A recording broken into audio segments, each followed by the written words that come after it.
সম্মানিত কৃষি উদ্যোক্তা ভাইরা, পরিচয় করে দিবে এমন এক ভাইয়ের সাথে, যিনি হচ্ছে এই যে আধুনিক কৃষির উনি প্রবক্তা। ওনার এলাকাতে উনি সর্বপ্রথম আধুনিক কৃষির এই যে চাষাবাদের শুরু করছে। তো ভাইয়ের কাছ থেকে শুনবো যে এই আধুনিক কৃষি চাষাবাদ করতে ভাই কি কি ধরনের চ্যালেঞ্জিং এর সম্মুখীন হয়েছে এবং ভাইয়ের কাহিনী। ভাই, আপনার নাম ঠিকানা একটু বলেন। আসসালামু আলাইকুম, আমি মোহাম্মদ রিমন। আমি সর্বপ্রথম আমার এই জমিতে মালচিন ব্যবহার করে আচ্ছা মরিচ চাষাবাদ করেছি। আচ্ছা, এখানে কতটুকু জমি আপনার? আমার জমি এখানে মোট 14 শতক। 14 শতক জমি। তো আমি যে প্রথমে পরিচয় দিতে বললাম, আপনি আধুনিক কৃষি, আধুনিক হ্যাঁ, কৃষি কি দিয়ে আপনি চাষাবাদ করছেন বলেন তো? প্রথমে যখন আমি ভাইয়ের কাছে পরামর্শ দিবার গেছিল, ভাই আমাকে বলছিল যে এই ওয়ান্ডারমা বিষয়। ভাই বলল যে ওয়ান্ডারমা এর এমন একটি জিনিস, ওয়ান্ডারমা দিলে গাছ মরবি না। শেষ চাষে 14 শতক জমিতে আমি 2 কেজি দিয়ে দিয়েছি। মানে দেওয়ার পরে আপনার জমিতে কোনো মরা নাই? না না না, নাই। আমার জমিতে কিন্তু কোনো প্রকার মোড়া নাই। আশেপাশের জমিতে অনেক মোড়া আছে, আমার জমিতে মোড়া নাই। আচ্ছা, আপনি এই যে আমাদের একটা কাহিনী বলতেছিলেন, এই যখন আপনি মালচিং দিছেন তখন কি কি হয়েছিল আপনার সাথে একটু বলেন তো?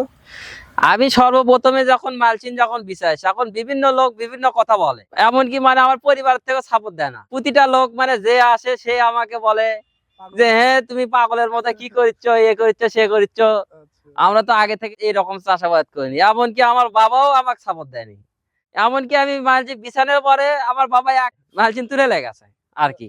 হ্যাঁ, লিয়ে যে আমাকে এখন বলতেছে যে জমি আমার হিট হচ্ছে, তা এলে এলে হবি না, তুমি এলে সব তুলে ফেলে দাও।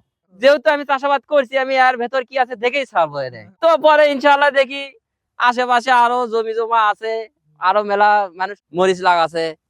লাগানোর পর দেখতেছি আমি যে বয়সে লাগাছি সেই বয়সের মানে তার আগে লাগাছে যারা, তাদের ওই সিস্টেম হয়নি।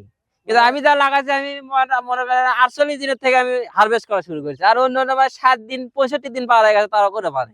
48 দিন বয়সে আপনি এই মালচিং এ লাগায় মরিচ উঠান শুরু করে দিচ্ছেন? হ্যাঁ হ্যাঁ হ্যাঁ, আচ্ছা, তো এবং তো 4 বার উঠানো হচ্ছে মরিচ। 4 বার উঠেছেন। হ্যাঁ, কি কি সুবিধা পাচ্ছেন বলেন তো মালচিং এ চাষ করে? মালচিতে চাষ করে আমি সুবিধা দেখতেছি, অনেক সুবিধা। যেমন যেটা বলেন। যেমন আমি এই লিরানি খরচ, বিরিয়ানি, ইয়েস। সার সার হয়। আচ্ছা, সারের সাশ্রয়। হ্যাঁ, আগে যে মালচিন ছাড়া যে চাষাবাদ করতেছিলাম, হুম। তার যে মানে সার পরিমাণের দিক দিয়ে আমি কমই দিছি। আচ্ছা, তারপরে আর কি সেচ কি কম লাগছে কিনা? সেচ কম। খালি মাটির যদি সেচ যদি দেওয়া লাগে আপনার হলে 4টা, হ্যাঁ। এর দেওয়া লাগে 2টা। মানে সেচ কম লাগছে, হ্যাঁ এটা কাভার দিয়ে ঢেকে রাখতে হ্যাঁ হ্যাঁ হ্যাঁ হ্যাঁ আর দি- গাছের গাছ কি একই সাটা হইছে না একই সমান? হ্যাঁ হ্যাঁ, আপনি পুরো ভিতর দেখতে পাচ্ছেন আপনারা, এই যে দেখেন। এখন আপনাকে দেখে আরো যারা কৃষক আছে তারা কি বলতেছে বলেন তো? এখন আমাকে দেখে, আমার জমি দেখে প্রায় মানুষই তো আসে। যেমন প্রথমে যারা যারা বলছে আচ্ছা। যে এটা হবে না, এ হবে সে হবে, তা তারাই এখন এসে আমাকে বলতেছে যে তাদেরকে ডাকলে আসো, কিংবা তুমি কেমনে কি করছো আমাকে না একটু পরামর্শ দাও। তার মানে মালচিং দিয়ে করলে আপনার হ্যাঁ রোগ বালাই কম হয়? হ্যাঁ, যখন আমি মনে করেন প্রচুর যখন বৃষ্টি হয়, এবার তো আপনি বৃষ্টির কারণে বেশি। বেশি বেশি। তারপরে যখন আমি যখন প্রতিটা জমি যখন যাই, তাকে জমি মনে করেন বৃষ্টিতে ভরে আছে, পানিতে ভরে আছে। আচ্ছা। আমার জমিতে কিন্তু পানি নাই। এই যে আকাশের পানি পড়ছে, আমার জমিতে পানি নাই। মানে কাগজের উপর পড়ছে, পানি পানিগুলো ড্রেনের বের মধ্যে চলে যাচ্ছে, সাথে সাথে অন্য সাইড দিকে চলে যাচ্ছে। সুন্দর, আমার জমির মধ্যে কোনো ইয়ে নাই। সুন্দর। তো আমি এই ছোটবেলা থেকে আমার আর কি কৃষি উদ্যোগ আমাদের বেশি। কৃষি- কৃষিটা এরা আমার অতিরিক্ত পছন্দের একটা আবাদ। আর আমি কিন্তু রাতের বেলা ছাড়া আমি দিনে আসতে সময় পাই না, কারণ আমি বিভিন্ন কাজে ব্যস্ত। আচ্ছা, রাতে এসে কি করতে? রাতে আসে আমি লাইট দিয়ে দেখি। আর এই যে বলতেছেন না, এই যে পোকামাকড় জমিতে কেন নাই, শুধুমাত্র ওই যে রাতে স্প্রে করে। আপনি জানেন কিনা পোকামাকড় কিন্তু দিনের বেলা আসে না, না, পোকা আসে রাতে। আর উনি যখন করছে কি রাতে ওষুধ দিছে, ওই ডাইরেক্ট পোকার উপরে মারছে, যার কারণে ওনার জমিতে আরো এখানে কিন্তু ব্যাপক একটা কাজ হয়েছে। ওনার বৈজ্ঞানিক পদ্ধতিতে স্প্রে করছে। হ্যাঁ আর আরেকটা জিনিস বলে রাখি আপনাদের, এই যে দিনের বেলা কি হয়, দিনের বেলা জমিতে উপকারী পোকাগুলো বেশি আসে, হ্যাঁ আর রাতে আসে ক্ষতিকর পোকাগুলো। হ্যাঁ দিনের বেলা যারা স্প্রে করে না, তারা ওই হ্যাঁ। উপকারী পোকাগুলো মেরে ফেলে দেয়, যেটা আমাদের জন্য উপকার, যে পোকাগুলো ক্ষতিকর গুলোকে মেরে ফেলে।